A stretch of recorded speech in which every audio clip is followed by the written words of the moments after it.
Somewhere in the United States, on an ordinary evening, a person is standing with a small folded piece of paper in their hand, and that piece of paper is quietly worth more money than most established corporations will earn across their entire operating lifespan.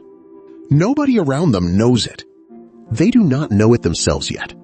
In a few seconds, everything about the next 10 years of their life is going to be decided, and almost none of it will be decided the way you expect. The uncomfortable part comes next, and it is the part that gets left out of every video like this one.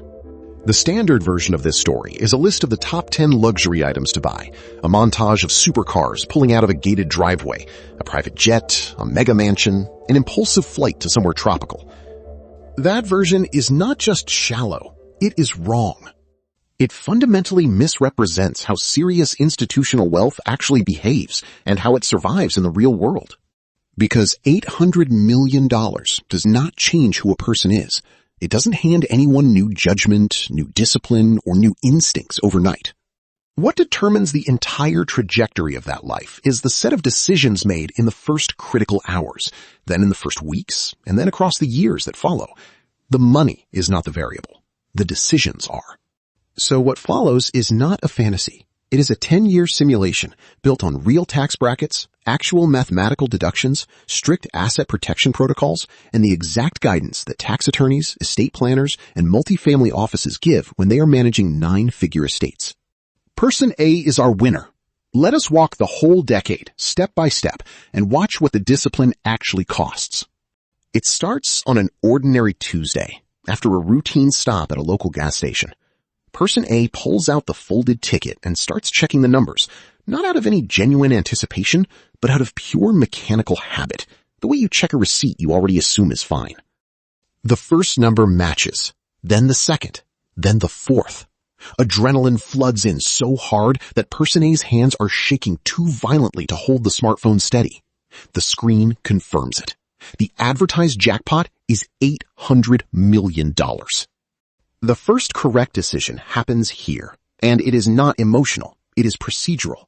The scale of that number is impossible for a human brain to process on the spot, so Person A does not trust memory. The numbers get verified 3 separate times against the official lottery website. Then the physical ticket is photographed from multiple angles and under multiple lighting conditions, and those images are immediately backed up across redundant, secure cloud storage drives. The reasoning behind that is simple enough. A ticket that cannot be produced, or a ticket whose condition can be disputed later, is not worth $800 million. It is worth an argument. Then the psychology arrives.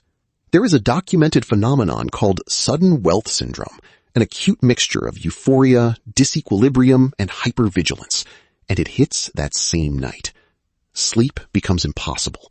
Every ambient sound in the home feels amplified into a threat. Every phone notification feels like an alarm going off. And underneath all of it sits one almost unbearable urge, which is the urge to tell someone, a spouse, a parent, a best friend, anyone who could take even a fraction of the weight of holding this alone. That single impulse is the central question that governs the next 10 years, and it comes down to one choice: reveal it or maintain absolute silence. Person A chooses silence, and that choice immediately turns into a set of physical rules, because this is where lottery attorneys give standard guidance. The first rule is about the asset itself. Person A signs the back of the ticket and then deposits it into a secure, insured bank safe deposit box rather than a home safe, because that buys institutional-grade physical security and legal protection that a box in a closet cannot provide. The second rule is about behavior, and it is far harder than it sounds. Person A goes back to work the next morning. Same commuter vehicle, same apartment, same mundane chatter across the desk from colleagues who have no idea that the person sitting 3 feet away now has a net worth larger than their employer's entire corporate valuation. Maintaining an uninterrupted routine is not vanity. It is defense. Because sudden behavioral shifts are the #1 catalyst for leaks, unsolicited begging, and personal security threats. The third rule is about geography, and this one is completely outside Person A's control. State-level jurisdiction dictates everything.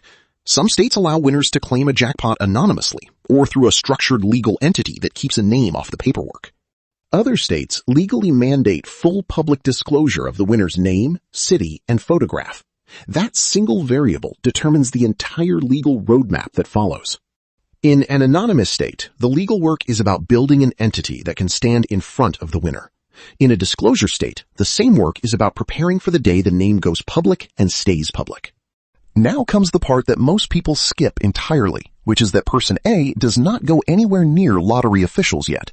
Before filing any claim, Person A spends several deliberate weeks vetting and assembling an integrated advisory team built on 5 pillars, and every pillar has a specific job. The first is a lottery attorney, who specializes narrowly in 9-figure windfall claims, anonymity structures, and negotiations with state lottery commissions. This is not a general practice lawyer who also does real estate closings. The second is a high net worth CPA, whose job is to model the exact tax liabilities, deductions, and withholding discrepancies before any capital moves anywhere. The modeling happens before the transfer, not after it. The third is an estate planning attorney, who drafts the complex, irrevocable, and revocable trust instruments that will legally receive, shield, and govern the assets when they arrive. The fourth is an ultra-high net worth wealth advisor operating strictly on a fiduciary basis, meaning the mandate is to construct an institutional investment framework, not to sell retail financial products with a commission attached. The fifth is a private security consultant who runs comprehensive digital footprint audits, identity hardening, and physical security assessments on the home and the daily routine. Throughout all of it, Person A systematically resists the emotional desire to rush into spending. Multiple candidates get interviewed for every single role, references get verified, and the structure is deliberately built so that no single advisor ever operates without cross-disciplinary oversight from the others. The weeks that feel wasted here are the weeks that protect everything that comes after.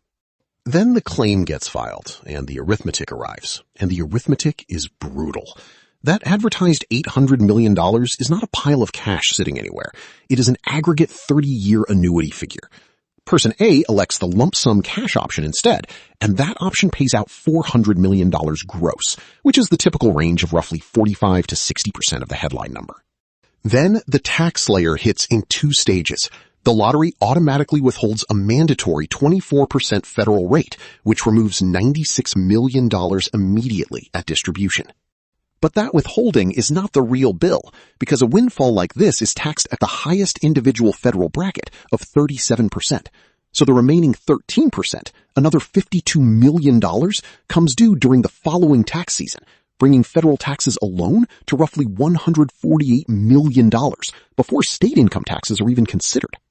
That gap between the 24% withheld and the 37% owed is where a lot of people quietly get destroyed because they spend against a number that was never theirs. If you have ever budgeted around a payout before the tax season bill arrived, tell me in the comments how far off the real number turned out to be. What is left is roughly $252 million, and here is the detail that separates this from every fantasy version. That money never lands in an individual checking account with someone's name on it. It is wired directly into pre-established, legally isolated trust entities created in advance by the estate attorney, which protects against direct public exposure and against future civil liabilities that have not even been imagined yet.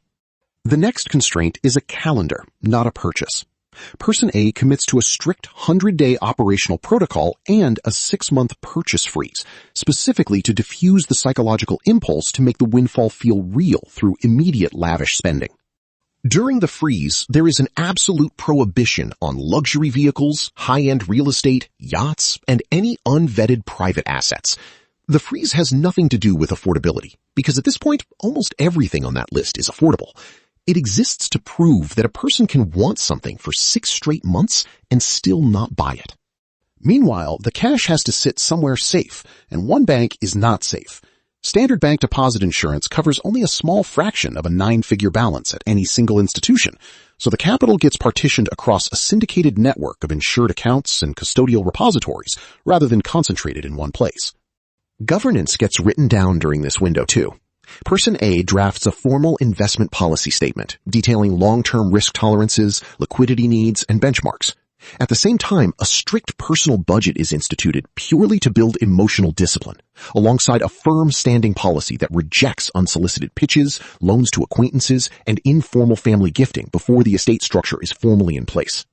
Only then does the money go to work, and it gets allocated the way institutional endowments and family offices allocate, meaning it is built to survive a major recession rather than to win a good year. 40%, $100 million, goes into global equities through broad market, low-cost index funds, giving exposure to thousands of publicly listed companies across international markets and eliminating single market concentration risk.